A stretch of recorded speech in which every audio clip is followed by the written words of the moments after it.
दोस्तों, क्या आप जानते हैं कि दुनिया का सबसे पहला प्लेन क्रैश कैसे हुआ था, कैसे दिखता था और आखिरकार कैसे उड़ा था दुनिया का पहला प्लेन? और आज से करीब 120 साल पहले प्लेन में कौन सी टेक्नोलॉजी का इस्तेमाल किया गया था, आइए जानते हैं।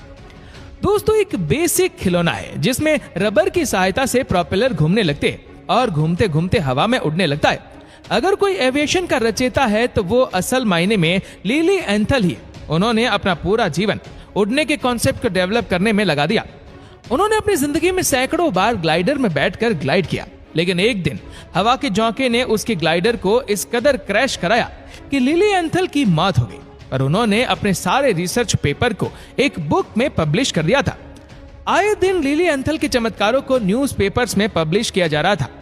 विल्बर राइट को भी यह पता चला कि जर्मनी में एक ऐसा शख्स है जो ग्लाइडर में उड़ने में महारत हासिल कर चुका है। हालांकि उस समय में लिली एंथल की मौत नहीं हुई थी। आपको बता दें कि साल 1892 में बाइसिकल बिजनेस जोरों शोरों से चल रहा था। अब ऐसा नहीं है कि 1892 से पहले साइकिल्स नहीं थी, लेकिन उससे पहले की साइकिल कुछ इस डिजाइन का हुआ करता था। इसके पहियों के साइज में जमीन आसमान का फर्क था। यही वजह है कि यह साइकिल इतनी रिलायबल नहीं थी, अच्छी स्पीड नहीं मिल पाती थी। ऐसे में एक नए साइकिल को इंट्रोड्यूस किया गया जो बहुत ही तेजी से मार्केट में फैल रहा था। राइट ब्रदर्स के पिता ने मार्केट के नीड को समझा और साइकिल के बिजनेस में उतर गए। वो साइकिल रिपेयर करने लगे और कुछ ही महीनों में उन्होंने राइट साइकिल नाम की एक कंपनी भी खोल ली। तभी राइट ब्रदर्स को एक न्यूज़पेपर में देखा कि एक ग्लाइडर में ग्लाइड करने के दौरान लिली एंथल की मौत हो गई है। इस घटना के बाद दोनों भाई लिली एंथल की ओर खींचे चले गए। उनके रिसर्च को देखने लगे, समझने लगे और धीरे धीरे समय के साथ साथ उनके साइकिल का बिजनेस डाउन होता जा रहा था।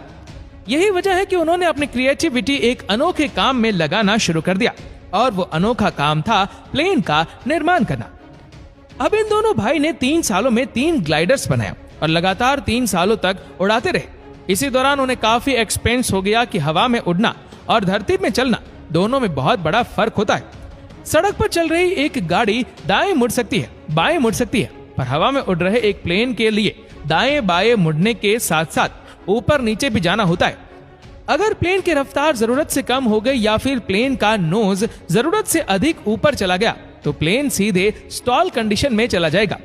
स्टॉल बोले तो प्लेन का वो कंडीशन होता है जब कम स्पीड की वजह से प्लेन को लिफ्ट मिलना बंद हो जाता है और वो सीधे धरती की ओर नीचे गिरना शुरू हो जाता है। ये सारे एक्सपेरिमेंट किटी हॉक नाम के एक जगह में हो रही थी।